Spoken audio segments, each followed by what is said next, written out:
Even when the dark comes crashing through, when you need a friend to carry you, and when you're broken on the ground, you will be found. So let the sun come streaming in, 'cause you'll reach up and you'll rise again. Lift your head and look around. You will be found.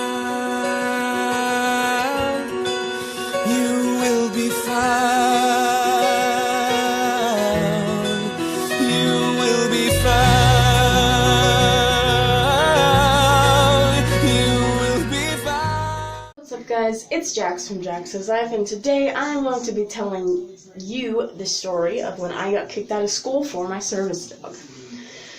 So I'm gonna have to make this sort of a quick video because my phone is stupid and is acting up. Trigger warning for panic attacks, strong language, confrontation. So that's the disclaimer. So we're going to my school to register because I hadn't been in school. And we called guidance because one of our school rules from the school board is that if you are a guest in a school, you have to call ahead of time and inform the principal.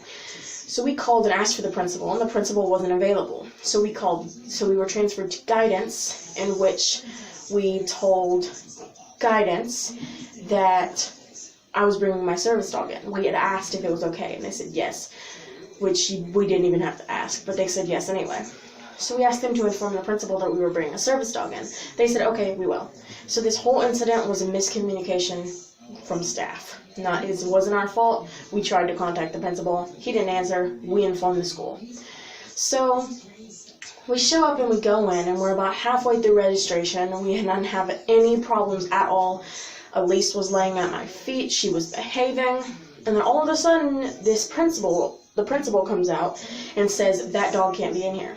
And I, of course, said, she's a service dog. He said it doesn't matter whether she's a service dog or not. She cannot be in here. And I said, yes, sir, she can. It's the law. And he said, well, she at least has to be vested, because I don't see anything that says that dog is a service dog. Which, if you don't know, under the Americans with Disabilities Act, dogs don't have to be vested. If it interferes with their tasks, they don't even have to be leashed, which is... I don't know, this man was not educated, and he was the principal of a school, so he should have been educated on this. So we had this back and forth conversation. He was asking me the obvious that any uneducated person would ask, for identification, for certification for the dog, for a vest for the dog, all of that. He didn't even ask if she was a service dog at first. He just said that dog cannot be in here. He didn't ask if she was a service dog, didn't ask her what task she performed, didn't ask if I was actually disabled, which they're not allowed to ask. I'm not saying that. The only two questions they're allowed to ask is that a service dog, and what task is it trained to perform to mitigate your disability? That's all they can ask. But a lot of people will just ask, what is your disability? He wasn't concerned with the fact that I was disabled or that this was my service dog. He was concerned at the fact that this dog was in the school building.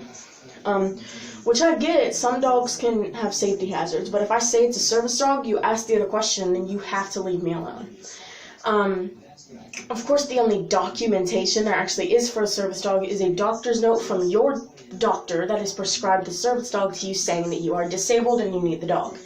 That's all you can get. The online stuff is scams. Just the doctor's note, which schools are not allowed to ask for. So this ended up throwing me into a panic attack. So Elise was trying to task, which apparently looked like the dog was misbehaving to him. So she had jumped up on my lap and was licking my face and like pulling my hands away from my face, which she's trained to do, even though her tasking is imperfect. She's trained to get my hands away from my face, so that she can actually task. So she had pulled my hands away from my face, and apparently this looked like an aggression to the principal, because he said, you need to go now. And my mom was getting more angry, and she was trying to not even reason with him. She was saying like, okay, you can't do that. So me and Elise, I went out. I left, just left. No word to anyone, just left, and got in the car.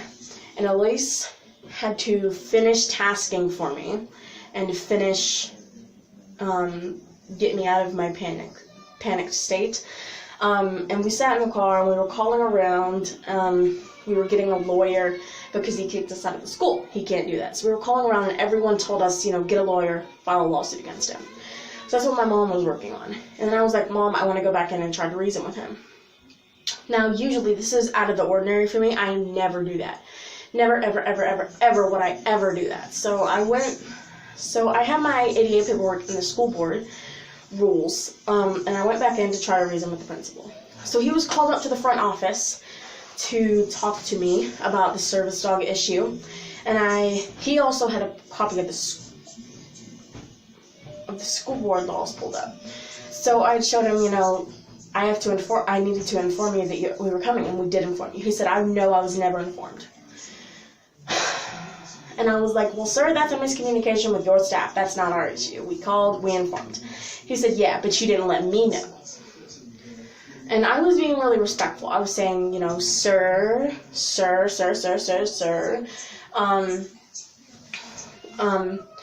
said, I am not even going to request this. I let you know. And I need to bring my service dog in to register. He said, you do not need your service dog to register. I'm going to have to ask you to leave. You are welcome to come in without the dog to register. But your request to bring your dog in is denied. Are there any more questions? So, he legit broke the law. And at this point, I was snappy. I was trying to reason with him. I was being nice. I was being respectful. I was offering to educate this man. He didn't want to see it. And then he asked me for her paperwork, her vet paperwork, which he also can't ask for. The only thing he can ask for is her rabies. That's it. He can't ask for any of the other vaccinations. And I didn't have a paper with just the rabies. So I said, sir, you can ask for that. He said, yes, I can ask for rabies. It's right here. And I said, okay, well, her paperwork's in the car. I can go get it and bring her in. I can go get it. And he said, no, you better not bring that dog in. If you don't have any more questions, I'll be on my way now. I don't want to see you in this school with that dog. So he left, and I left. And he said, your request is denied to bring the dog in once again. And I said, okay, we'll see, and walked out the door. Which is probably not a good way to end the conversation. I know it wasn't a good way to end the conversation, but it was the end of the conversation. I was snappy. I had tried to reason, so I gave up. I said, okay, we'll see. Left. So at this point, we left. Elise was burning up. She was tired. I was tired. My mom was tired. So we just went home. And this whole issue has been resolved. The principal has been educated. However, I'm still not in school because we don't know where to take me because I'm not zoned for anywhere right now, and we're thinking about doing homeschool.